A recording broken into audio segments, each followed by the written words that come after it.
घर में ऐसा माहौल बनाइए कि बिना काम, बिना कारण घर के लोग घर से बाहर न निकले। आपकी जीत बहुत बड़ा परिणाम ला सकती है। प्रचार माध्यमों से भी मेरी प्रार्थना है कि ऐसे संकट की घड़ी में वो लोगों को सतर्क और जागरूक करने के लिए जो प्रयास कर रहे हैं उसे और बढ़ाएं। इसके साथ ही इसके लिए भी काम करें कि डर का माहौल कम हो सके, लोग अफवाह और भ्रम में न आए। साथियों, आज की स्थिति में हमें देश को लॉकडाउन से बचाना है। मैं राज्यों से भी अनुरोध करूंगा कि वो लॉकडाउन को अंतिम विकल्प के रूप में ही इस्तेमाल करें। लॉकडाउन से बचने की भरपूर कोशिश करनी है और माइक्रो कंटेनमेंट जोन पर ही ध्यान केंद्रित करना है। हम अपनी अर्थव्यवस्था की सेहत भी सुधारेंगे और देशवासियों की सेहत का भी ध्यान रखेंगे। साथियों, आज नवरात्रि का आखिरी दिन है।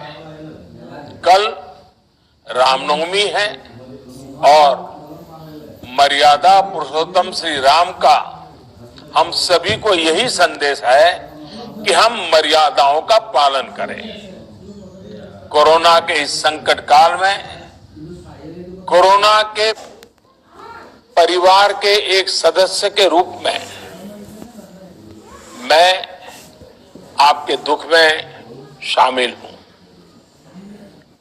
चुनौती बड़ी है, लेकिन हमें मिलकर अपने संकल्प, अपने हौसले और तैयारी के साथ इसको पार करना है।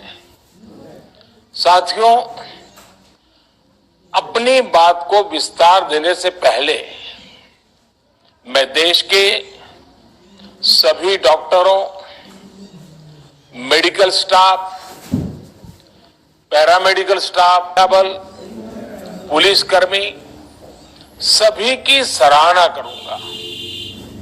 आपने कोरोना की पहली वेव में भी अपना जीवन दांव पर लगाकर लोगों को बचाया था।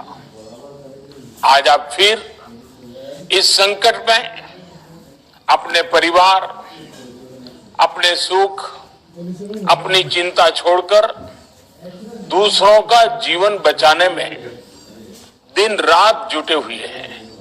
साथियों, हमारे शास्त्रों में कहा गया है, त्याज्यम न धैर्यम विदुरे अपि काले, अर्थात कठिन से कठिन समय में भी हमें धैर्य नहीं खोना चाहिए।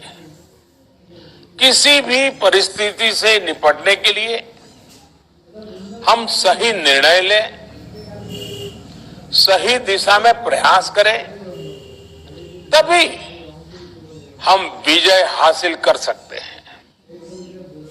इसी मंत्र को सामने रखकर आज देश दिन रात काम कर रहा है। बीते कुछ दिनों में जो फैसले लिए गए हैं, जो कदम उठाए गए हैं, वो स्थिति को तेजी से सुधारेंगे। इस बार कोरोना संकट में देश के अनेक हिस्से में ऑक्सीजन की डिमांड बहुत ज्यादा बढ़ी है। इस विषय पर तेजी से और पूरी संवेदनशीलता के साथ काम किया जा रहा है। केंद्र सरकार, राज्य सरकारें, प्राइवेट सेक्टर सभी की पूरी कोशिश है कि हर जरूरतमंद को ऑक्सीजन मिले। ऑक्सीजन प्रोडक्शन और सप्लाई को बढ़ाने के लिए भी कई स्तरों पर उपाय किए जा रहे हैं। राज्यों में नए ऑक्सीजन प्लांट्स हो, 1 लाख नए सिलेंडर पहुंचाने हो, औद्योगिक इकाइयों में इस्तेमाल हो रही ऑक्सीजन का मेडिकल इस्तेमाल हो, ऑक्सीजन रेल हो, हर प्रयास किया जा रहा है। साथियों, इस बार जैसे ही कोरोना के केस बढ़े, देश के फार्मा सेक्टर ने दवाइयों का उत्पादन और बढ़ा दिया है। आज जनवरी फरवरी की तुलना में देश में कई गुना ज्यादा दवाइयों का प्रोडक्शन हो रहा है। इसे अभी और तेज किया जा रहा है। कल भी मेरी देश की फार्मा इंडस्ट्री के बड़े जो प्रमुख लोग हैं, उसके जो एक्सपर्ट लोग हैं, उनसे बहुत लंबी चर्चा हुई है। प्रोडक्शन बढ़ाने के लिए हर तरीके से दवाई कंपनियां फ्रंटलाइन कोरोना वॉरियर्स और सीनियर सिटीजन्स के एक बड़े हिस्से को वैक्सीन का लाभ मिल चुका है। साथियों, कल ही वैक्सीन को लेकर हुए एक और अहम फैसला भी हमने किया है। 1 मई के बाद से 18 वर्ष के ऊपर के किसी भी व्यक्ति को वैक्सीनेट किया जा सकेगा। अब भारत में जो वैक्सीन बनेगी उसका आधा हिस्सा सीधे गरीबों, बुजुर्गों, निम्न मध्यम वर्ग के लोग और आजीविका कम से कम प्रभावित हो, प्रयास का तरीका यही रखा जाए। वैक्सीनेशन को 18 वर्ष की आयु के ऊपर के लोगों के लिए ओपन करने से शहरों में जो हमारे वर्कफोर्स है उसे तेजी से वैक्सीन उपलब्ध होगी। राज्यों और केंद्र सरकार के प्रयासों से श्रमिकों को भी तेजी से वैक्सीन मिले लगेगी। मेरा राज्य प्रशासन से आग्रह है कि वो श्रमिकों का भरोसा जगाए रखे। उनसे आग्रह करें कि वो जहां है वहीं रहे।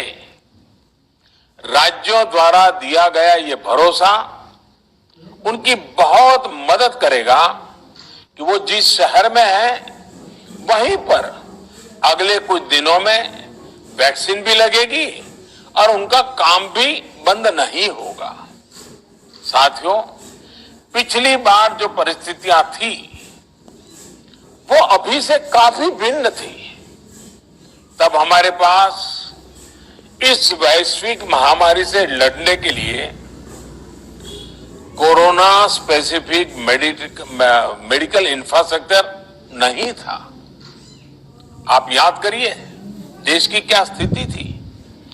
कोरोना टेस्टिंग के लिए पर्याप्त लैब नहीं, पीपीई का कोई प्रोडक्शन नहीं, हमारे पास इस बीमारी के ट्रीटमेंट के लिए कोई खास जानकारी भी नहीं। लेकिन बहुत ही कम समय में हमने इन चीजों में सुधार किया। आज हमारे डॉक्टरों ने कोरोना के इलाज की बहुत ही अच्छी हूं और देशवासियों से अपील करता हूं कि अधिक से अधिक मात्रा में इस संकट की घड़ी में देशवासी आगे आए और जरूरतमंदों तक मदद पहुंचाएं। समाज के पुरुषार्थ और सेवा के संकल्प से ही हम ये लड़ाई जीत पाएंगे। मेरा युवा साथियों से अनुरोध है कि वो अपनी सोसाइटी में, मोहल्ले में, अपार्टमेंट्स में छोटी छोटी कमेटियां बनाकर कोविड अनुशासन पालन करवाने में मदद करें।